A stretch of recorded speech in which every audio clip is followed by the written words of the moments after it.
So you click this video to find out the one rule that keeps 99% of men average, basement dwelling, video game playing, waifu loving doom scrollers who just work a job to make money, only to use that money to barely survive and buy things that only make you slightly feel better. But you might be thinking right now, how could this Chinese man here that clearly has a massive intellect, a six-pack, and makes videos for fun on the internet after quitting his job because he felt like it, is possibly going to help you? Well, if the six-pack and glasses is not enough to clear your skepticism, to have you believe that I can teach you how not to be average, then maybe these gains will instead, which is what allowed me to leave this thing right here. So with that and the fact that you don't want to be part of the 99% of average men, which are neck-beard basement dwellers, here is the one rule and also the first action that you can take to prevent yourself from being that. So the rule: people, average people, buy things to be special at the expense of actually being special. For example, a six-pack or a Rolex and Lambo for attraction.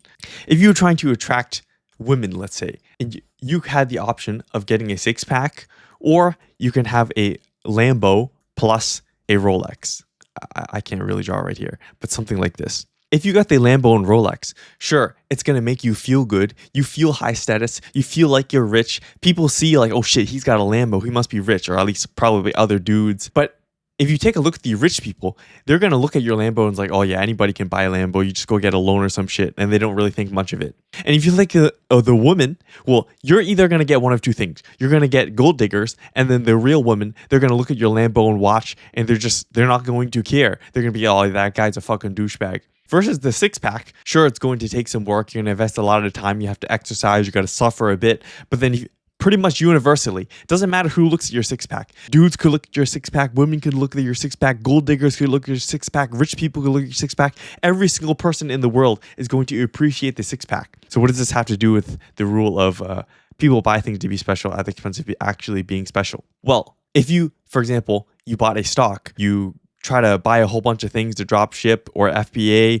or invest in a certain business model, that's practically like buying the Lambo and watch. You end up just blowing all your money on shit that doesn't even matter and doesn't really get the results that you're looking for. But of course, there are things that you can put your money in that will actually make you money, but that comes down to the first action to actually avoid this rule here that makes people average, which is you either make a hella good investment or you need to build risk capacity. So going back to the example, it's either you're going to buy an investment that is really good. So not a Lambo, like you're going to buy like an actual company that does really well and then therefore goes up in value and makes a fuck ton of money. Or you're instead going to take the route where you stick with the pain and instead use your time, plus you risk that it doesn't work. And what allows you to take this risk in time is, of course, money. The more money that you have stacked in the bank increases your risk capacity. I'll get into what exactly this means in a second. But essentially, right here are really the only two options to spend your time or money in order to be not average. And of course, you can choose any of the two options. Both are perfectly valid. But you have to keep in mind that if you choose the more investment option, you have to deal with the fact that if you say look at a chart and the amount of money that you start with is about right here, you have to deal with the fact that if you fuck up and you end up buying like a Lambo type of thing, then it's just going to go down. And if you fuck up more than once or multiple times in a row, it's going to go down. Maybe you're going to go in debt and they're going to be absolutely destroyed. It's going to be very hard to come back. And let's just say this is a 5-year route. So in the successful scenario, instead, you would again start here and maybe, okay, you make a success, but you maybe lose a bit, you make a success, and eventually through like 5 years in your high quality investing skills, you on average make it to where you want to go. You go up and be not average. Versus if you look at the other scenario where you're stacking up money to increase your risk capacity, which is basically the amount of time you're able to spend doing something to make the return rather than just investing in something, then you have something that looks more like this. Let's say you have this amount of starting money, whatever amount of money that is, which is what you call your risk capacity. It'll actually start to dwindle until whatever you're doing. So if it was like, say, a six-pack and instead of money, you're looking at return, when it finally starts to show the return, like when the six-packs start budding out or whenever business model, career, whatever that you choose to do starts to make the money, then that's when it returns. So you have a curve that looks like this. that dips a little bit then goes up versus one that's kind of jaggedy. Of course, like I mentioned, both work. They're probably going to take the same amount of time and they take different types of skills, but you choose the one that you prefer to keep you not average. Although a lot of you have probably already tried trading, tried day trading, or any type of investing, and may have realized that if you choose the trading route, a lot of the skills that are related to trading are literally just trading. Like you learn how to analyze a company, you learn technical analysis of the chart, you learn the mechanics of trading options, trading stocks, trading crypto, the different exchanges, how money moves and why people move it. And that's what makes it over here. Unfortunately though, these skills aren't really transferable. Like if you're good at this, you're practically only good at trading. And that's actually sort of the situation that I'm in. I end up kind of very good at trading, but less good at the other stuff. Although if you choose the other route where you're using your risk capacity a bit and then investing time into build something like a business or a good career, either option, it doesn't matter. Then you build a bunch of skills on the side, which could be, for example, like sales or marketing. Or if you're more of the technical type, it could be like coding or some creative work, which means likely a lot of you would actually prefer to use the risk capacity and then actually choose the 6-pack type option. So given that is likely the case, you should go into action 2, which is to build risk capacity, which is what you need in order to actually put in the time to build something. So like I mentioned right over here, you use money to buy risk. You don't risk the money. That's probably the first principle or action that you have to take if you're going to take the 6-pack route. You don't try to go into a hybrid and leak into this type of rule. You have to instead sort of just preserve the money that you have, which increases your risk capacity, buys you more time. And you do that by living like a homeless, which again increases the risk capacity, increases the savings that you have, which actually does twofold. It gives you that time and actual ROI for risk investments. So what that means is you have this portion here, which is what you need to build up the skills, build up the business.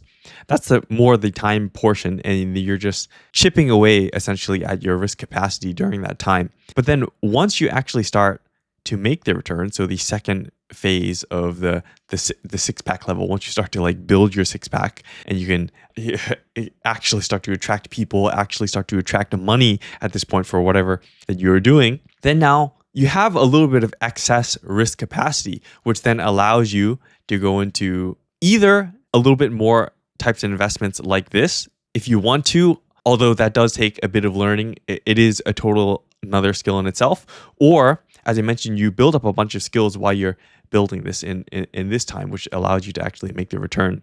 But now that you have the excess risk capacity, you can actually start to invest in some of these and learn a specific type of skill, invest in a specific type of tool, a course, like pay time for someone to give you advice on your business, or hire someone, for example, to do one of these things better, or whatever skill that is required in what you're building better than you. And that, of course, further increases your gap from being average. Although you might be thinking right now, the reason why I have a job in the first place is because I need money. I need to buy things to survive. I have to be like living in my mom's basement because I have no choice, because the living expenses are too high and the food's too expensive. The economy is shit.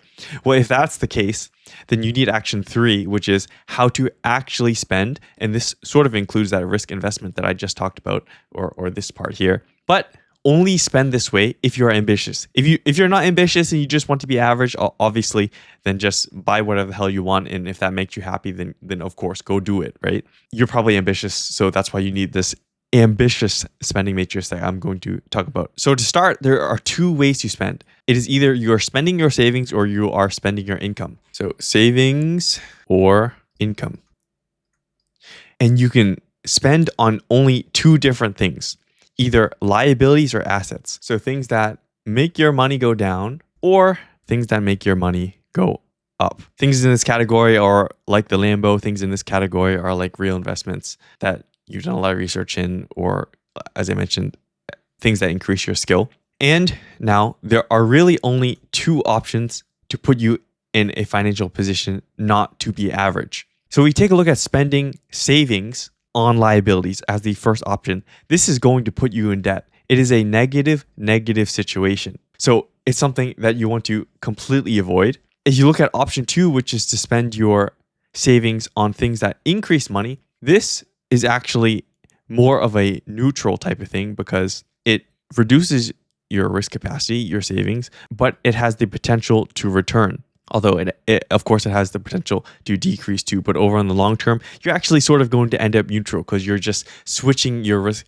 You're basically changing the form of your money, and this is what you call investments. Now we look at the third option, which is starting now to get much better, is to spend your income on liabilities. This is a plus. So you create your income, then you spend it on something negative. So it ends up neutral as well. And this is what I just call no regret purchases. Like you took an extra job, you did a Uber ride or whatever to buy the little thing that you want, whatever that may be. So again, a net neutral because things kind of cancel out. And the last option and the absolute best option is to spend your income on things that make you money.